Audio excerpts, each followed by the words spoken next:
Hello, everyone, and we are live after this beautiful Blue Jays win 9-7 over the Baltimore Twins.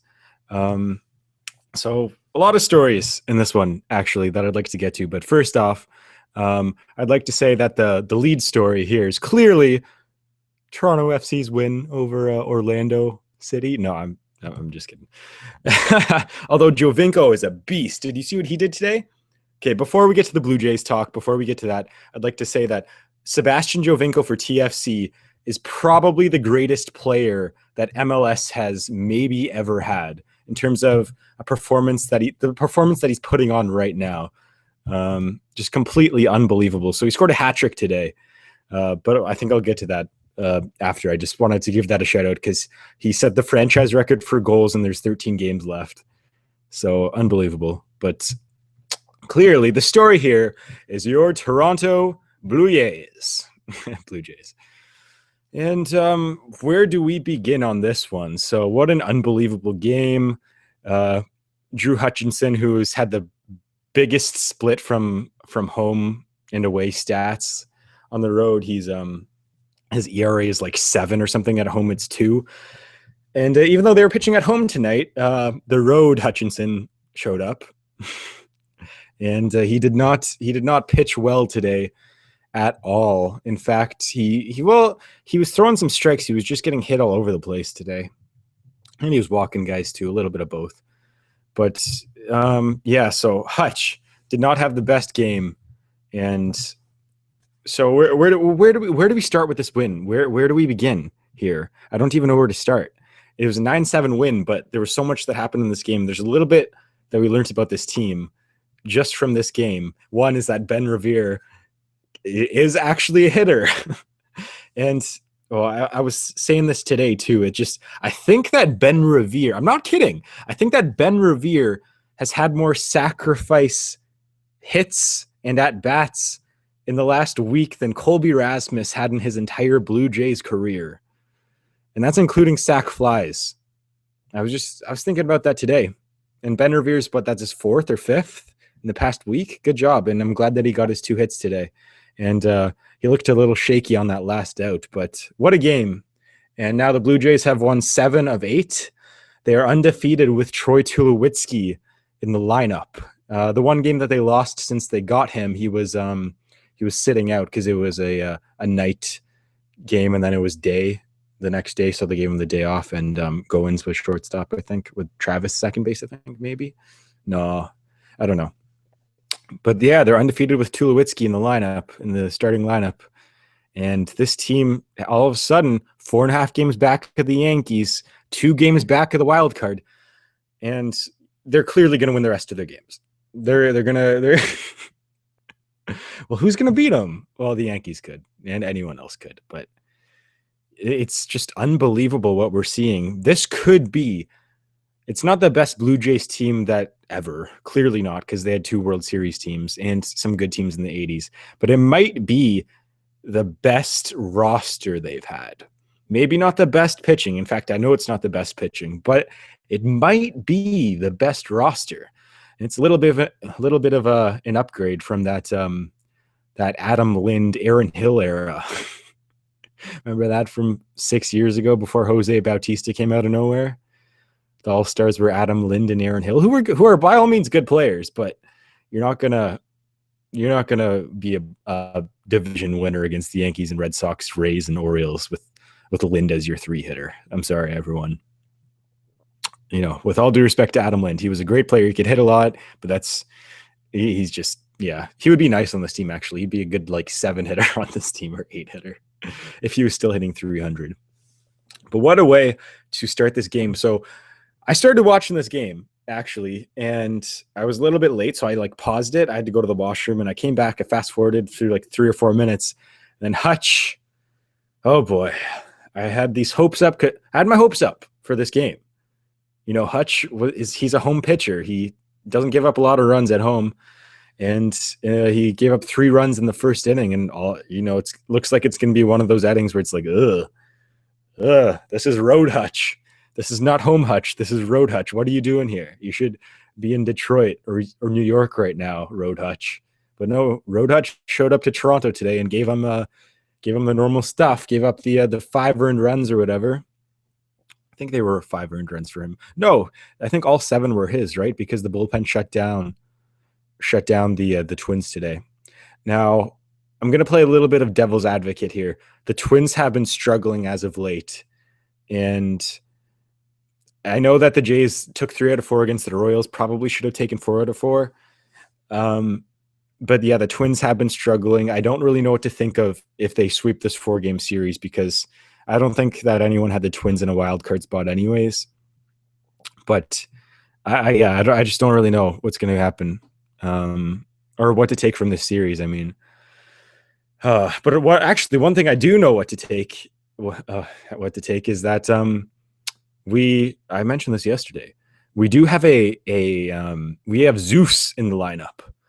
You know, he goes by the name of Josh, but he is secretly, no one, don't tell anyone this. Don't tell anyone this, but Josh Donaldson is actually the Greek god Zeus. Just don't tell anyone. He's not supposed to spread that around to anyone.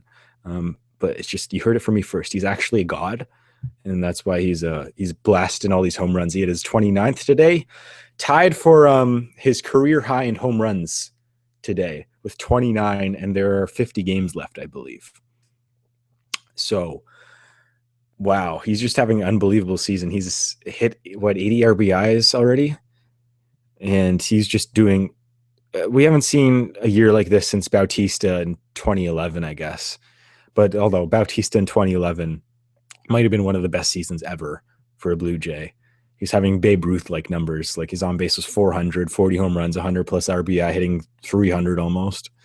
That was unbelievable. But Donaldson's certainly having a fantastic year. And if it weren't for that fish over in Anaheim, Los Angeles with the Angels, if it weren't for that fish in center field, he would probably be the MVP right now. Maybe A-Rod's doing pretty well, but Donaldson's would probably be the MVP if Trout wasn't Trout, which is, it's pretty cool to say that we don't have one guy on that level either. Like, Donaldson, yeah, for sure, he's an MVP candidate, but Tulowitzki is amazing. He's hitting 300. He's getting on base like almost half of his at bats. He's hitting home runs. He's hitting doubles. Bautista has 20 something home runs and almost 80 RBI, and Encarnacion has 20 home runs. They have Price now. Travis could have been rookie of the year if he stayed healthy. They got a great team, and Colabello's hitting over 300 with like 10 home runs or something. Like, what else do you want to say about this team? Colabello. By the way, Chris Colabello might be the best pickup of every move that Anthopoulos has made just this year. I know that, say what you will about Price, they gave up stuff for him. He's probably the best pickup. Donaldson, they gave up Laurie. They gave up some good prospects that are Kendall Graveman. Russell Martin, they gave up their first-round pick to sign him. But Chris Colabello was a nobody, and he is hitting over 300 with 10 homers. So, and they didn't give up anything for him. So you just kind of think that in terms of what they had to give up to get him, he might be the best pickup that Alex has actually made. But unbelievable. Jays 9-7 win over the Minnesota Twins. They're now 2 games up. They are burying the Twins. They're just putting you know what they're doing? They're having a race right now. Like, they're both at a red light when the series started. There was a red light, and the Jays, right before the race started, they're like, "Oh, okay." They had like a Mazda beforehand, like an okay car. They had like a nice Mazda or something like that, like an okay car. It could go pretty fast. And the Twins had like a Mazda too. They were just like, okay, but the Twins had like a 10-foot lead at the red light. And the Jays, right before the series started, they just go, "You know what? I want to buy a Ferrari. Yeah, you know what? I'm going to go and buy a Ferrari. And now we're going to go take on this Mazda in this race." And that's what's happening right now. That's what the Jays are doing right now. They're they picked up a Ferrari. They upgraded their Mazda to a Ferrari, and that's why they're taking off right now. And think about this team was a couple of games below 500 not that long ago, and then all of a sudden they were pretty far below 500 earlier in the year, and now they're 5 games up above 500. They haven't lost since Tulo came in the starting lineup. Things are looking up, and I was thinking about this today too. Donaldson, third base. Okay, he's a great fielder. He has a lot of errors, but he's made some plays that most third basemen won't make at defense, and he's offensively, he's the best third baseman in the league. Shortstop Tulowitzki is the greatest statistical fielder at shortstop in history. So there you go. Devin Travis and Ryan Goins, the combination of those two, they're probably the best second base combo in the league right now. Goins has the best defense for second base in the league, I would think. Excuse me. And then you got Smoke playing first. Well, Colabello's playing first base, but Smoke comes in the later innings when they're winning. And so that defensive infield, and now you throw into the mix Kevin Pillar, who doesn't have an error in the past 2 years, or might have one. Jose Bautista, I think he was a Gold Glove winner in right field. And Ben Revere, who's lightning fast and again doesn't have an error. And all of a sudden, and Martin's thrown out more runners than anyone this year. So you look at their defense now, and that's something that's not getting talked about enough too, is that with the trades of Reyes and the upgrade in left field, all of a sudden their defense could also be the best in the AL. Like maybe Royals have pretty good defense, but think about it. They don't have a weak defensive player. Maybe you can say Navarro once he's catcher. And you could say Colabello when he's at first base, but they have some great defense now, and I got to give them props for that. Apart from one there was one foul ball today. I don't know if you saw it. It was to the right field. It was foul ball, and Chris Colabello, God bless his soul, he runs out 100 feet to try and get this ball, tries to make an over-the-shoulder catch, and just bobbles it.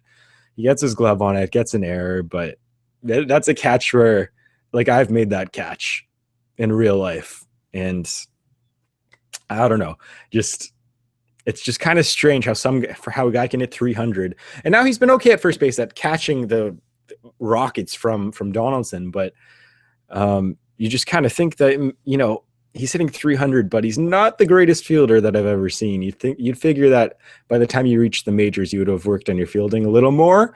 But saying that, I'm not the one who has to catch 70-mile-an-hour bullets in the dirt from Donaldson. So what do I know? Right? Blue Jays win 9-7. Fantastic day. Donaldson crushes a ball. And then, so anyways, Blue Jays get down 3-0 in the first. Hutch looks like a road Hutch. And everyone starts to get worried.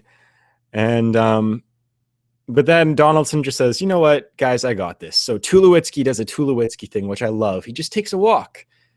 Think of Jose Reyes never walked. He never really walked. Tulowitzki just takes his walk. He's just like, I don't need a hit. I'm the leadoff hitter. I just need to get on base. Donaldson, you know what? I feel like this 3-run lead that we spotted it's not going to be enough. So I'm just going to crush this homer. And I'm just going to put you guys out of your misery right now because we're going to score 9 runs. So he crushes this homer. Unbelievable. Just completely an unbelievable homer. And this guy, he's just insane. He's like Jovinko. He's like Jovinko of TFC. So he sets his career high in home runs with that in the bottom of the first inning. It's 3-2 for Twins still. Goins had a couple hits tonight. He's been hitting well, especially for a guy who's here's what I will say about Goins, that especially last year and 2 years ago, everyone thought he was a black hole, which he was. He would strike out all the time. You just strike out all the time. That's all he did. He was a 3 strikeout a game guy, 2.5 to 3 strikeout a game guy. And now he's at least putting balls in play. He has improved his hitting a lot this year, and I got to give him props for that. So Goins is hitting well. He picks up 2 hits. Encarnacion hits a home run in the 4th. But there is this matter of this guy named Bautista, who absolutely crushes a grand slam into left field. And I felt so bad for the Duffy kid on the other team. Oh my God. This is his first game. And the first batters he faces are Tulowitzki, Donaldson, and Bautista, all of which are like franchise players. Ugh. And he gives up 6 runs in 4 innings. I just feel bad for the kid. But it's good for the Blue Jays, though. Bautista crushes a grand slam, and that ball was long gone. Encarnacion crushes a ball to center field. That was probably the farthest hit one out of all of them. Hits a 3-run homer. That's all the Jays really needed. They scored all their runs on home runs, right? 2 from Donaldson, 2 RBI from Donaldson, 4 from Bautista, and 3 from Encarnacion. So that's your 9 runs. But they did that all before the 6th inning, I believe. So it was 9-7 when Hutch came out, I believe. And so, well, we got to talk about this Blue Jays bullpen. Remember this conversation from many months ago? Yeah, the Blue Jays need some bullpen help. The Blue Jays just, they don't have the bullpen to get it done. And that was true a couple of months ago. In fact, I think that the only people left from this bullpen from a few months ago are Cecil. Loop. Is Loop part of this bullpen? He's not part of this bullpen. But think about the guys that they brought in since the beginning of the year. Osuna's stayed, but his role has gotten bigger since the beginning of the year. So Osuna's kind of new. They pick up Hawkins. They move Sanchez to the bullpen. Hendricks has been unreal. I forget if he was here at the start of the year or not, but I think that they called him up. Hendricks, and then Mark Lowe was great tonight too. And Hawkins was not great tonight. So Hendricks strikes out the side after giving up a double. Fantastic. Doesn't allow a base, or he allows 1 base runner. Cecil shuts the door in the 7th. He hands it off to Mark Lowe in the 8th, and he hands it off to Hawkins in the 9th, who, he did not have the best performance, but he got the job done. He gave up a walk and a single or 2 singles. And there was the bunch from the Twins player that moved the runners over to second and third and produced 1 out. And at that point, I was like, okay, well, the Twins might tie it up here, but I think the Jays got this. But you know what? This is a game that the Jays will probably lose, or at least have to play extra innings in 2 months ago before all these transactions. All of a sudden, now they got a bullpen that can shut it down. So what do you say about that? What do you guys think about that? Now, all of a sudden, the starting pitching is, apart from Hutchinson, they have good starting pitching because they got Burley, who's always pitches well, Estrada, who's been very consistent, Dickey, who's been lights out since the All-Star break, and, Price is Price, and then Hutch. Hutch just somehow seems to win. I think that's his 10th win. How does he have 10 wins? His ERA is like 6, and he has 10 wins. So, God, some people just get lucky for run support. I don't know. But, I don't even know what to say about this team right now. It's just what we are seeing is unbelievable. I've never seen a roster like this play this well in a Blue Jays uniform before. I know that they had an 86 win team in the late 90s, early 2000s. But I wasn't alive. I wasn't even born when the Blue Jays had their run from 85 to 93. I wasn't alive for any of it. I was born in 94. And now they're just putting up video game-like numbers. Scored another 9 runs. The runs per game's probably around 6 now. 5, probably high 5s. High 5s. Yeah. And I don't really know what else to say about this team. Just I hope that they can keep it up, everybody. And they better keep it up. They got another game tomorrow against the Twins. And we'll see what happens there. We will see what happens. But I think that's going to wrap it up for now for Blue Jays Talk. I'd like to thank you all for listening. And I'll see you guys next time.